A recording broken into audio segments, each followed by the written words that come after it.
La chose dans la piscine, avec Andrew Prentice, un homme d'affaires.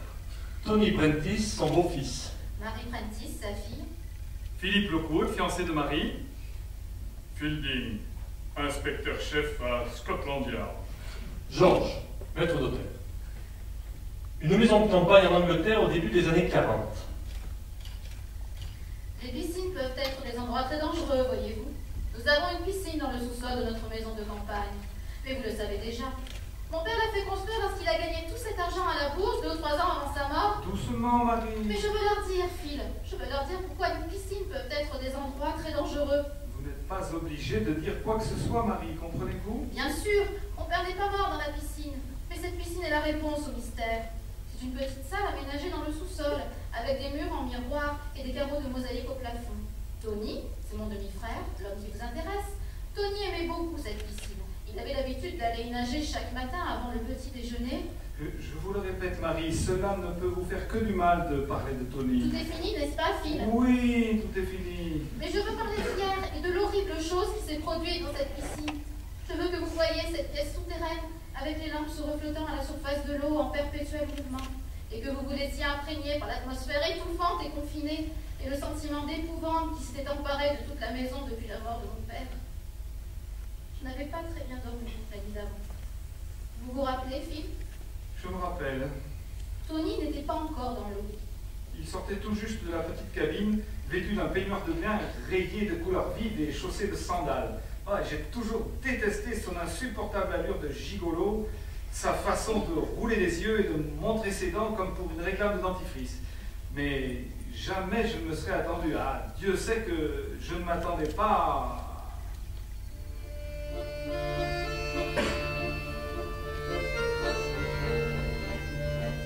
Bonjour Marie. Bonjour petite sœur. Bonjour, Tony.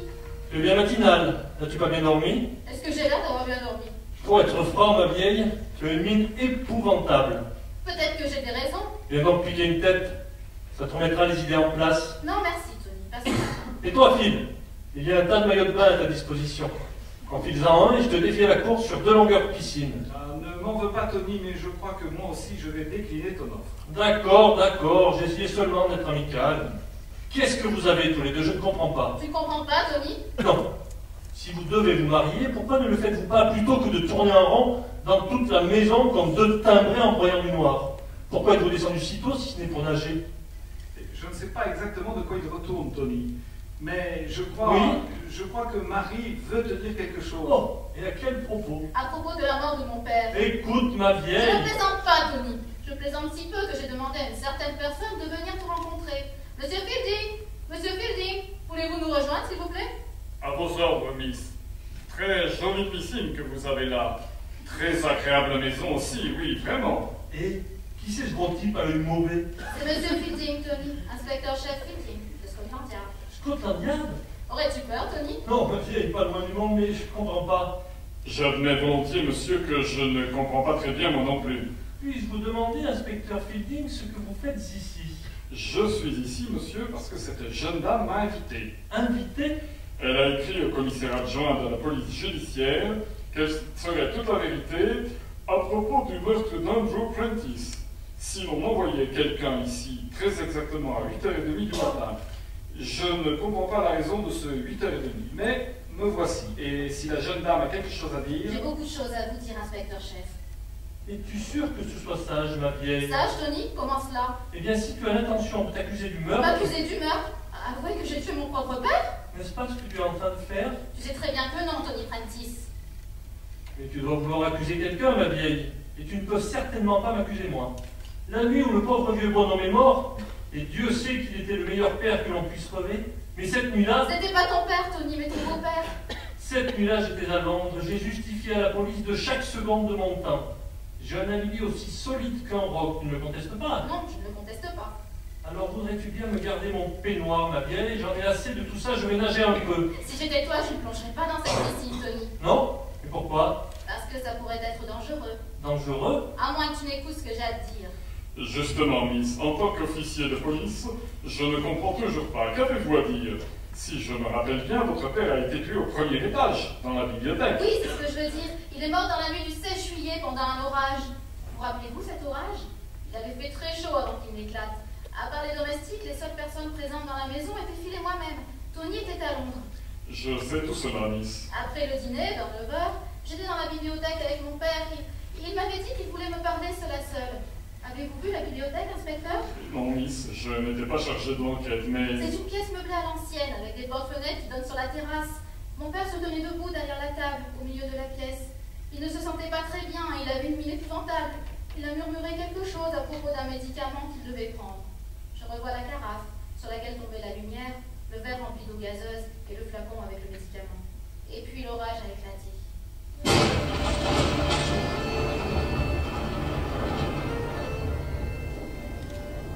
Marie, s'il te plaît. Oui, père? Approche-toi.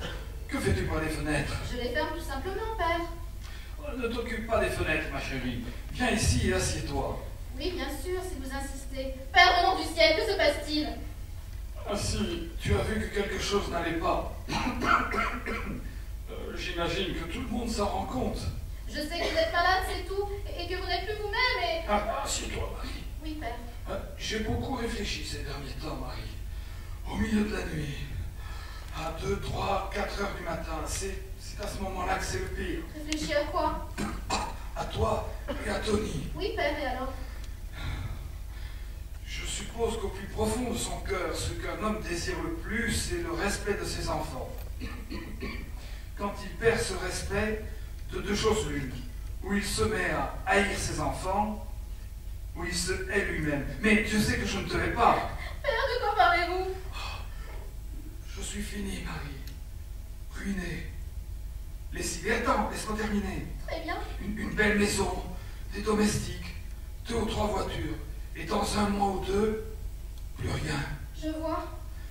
Si un homme ne peut pas apporter la fortune à ses enfants, que peut-il leur apporter? Qu'a-t-il d'autre à leur offrir? Enfin, c'est ce que dit Tony. C'est ce que dit Tony, n'est-ce pas? Qu'est-ce qui ne va pas, Marie? Pourquoi crispes-tu tes mains comme ça? J'étais en train de penser à quel point j'aborde le sol du fou de Tony. Oh, tu ne dois pas parler comme ça, Marie. Ne l'avez-vous donc jamais détesté? C'est un garçon complètement insensible, je le reconnais. Oui, et pourtant vous semblez préférer à... Ah, à ma fille, c'est ce que tu allais dire. Eh bien oui. La mère de Tony était ma première femme. J'étais très attaché à elle. Mais de toute façon, la question n'est pas là. Le fait est, ma chérie, que ce garçon a raison. Il a absolument raison. Il a raison, père? Oui, admettre qu'on est un raté après avoir si bien réussi. Se voir dépossédé de tout ce qu'on a pu acquérir par son travail, simplement parce que l'on n'est pas aussi malin que son concurrent. C'est Tony qui vous a mis ces idées en tête, n'est-ce pas? Ah, s'il te plaît, Marie, laisse-moi finir. Je ne t'avais jamais encore parlé à cœur ouvert. Je ne pourrais pas, mais il y a une chose qu'il faut que je te dise maintenant. Oh, et quoi donc? Mon assurance sur la vie.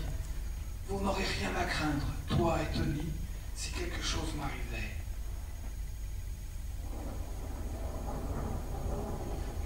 Qu'y a-t-il, ma chérie? C'est seulement le tonnerre. Ce n'est pas le tonnerre qui m'a fait sursauter. Je me demandais à quoi vous pensiez. C'est tellement pas à ce à quoi tu pensais, toi. Non. Tu pensais, ma chérie, que je pourrais me suicider? Eh bien... Sortons cette idée de la tête. Mon assurance sur la vie comporte une clause concernant le suicide. Mais suppose, je dis bien suppose, que quelqu'un me tue. Suppose que cette nuit même, un ennemi providentiel se manifeste. Attention, Marie! Attention à quoi? Cette carafe d'eau de grande valeur, ma chérie. Ne la fais pas tomber par terre. Et attention à mon flacon de médicaments. Je suis désolée, père. Mais arrêtez de dire des absurdités, vous n'avez pas le moindre ennemi. Oh, si j'en ai. Qui? Quelqu'un que tu ne suspecterais même pas. Un ennemi providentiel qui pourrait me trancher la gorge ou m'abattre d'un coup de revolver, ce qui résoudrait le problème. Père, écoutez-moi, vous n'êtes pas dans votre état normal. Croyez-vous que d'avoir perdu ou non cet argent ait réellement d'importance? Mais peut-être pas pour toi. Tu vas épouser Phil Lockwood. Et Phil est un brave garçon sur qui on peut compter. Mais Tony et votre tante Esther à Londres. Tony, toujours Tony. Et ne comprends-tu pas, Marie, que ce serait la meilleure solution? Certainement pas, non, certainement pas. Je n'aurais jamais cru que je prierais pour que la mort vienne.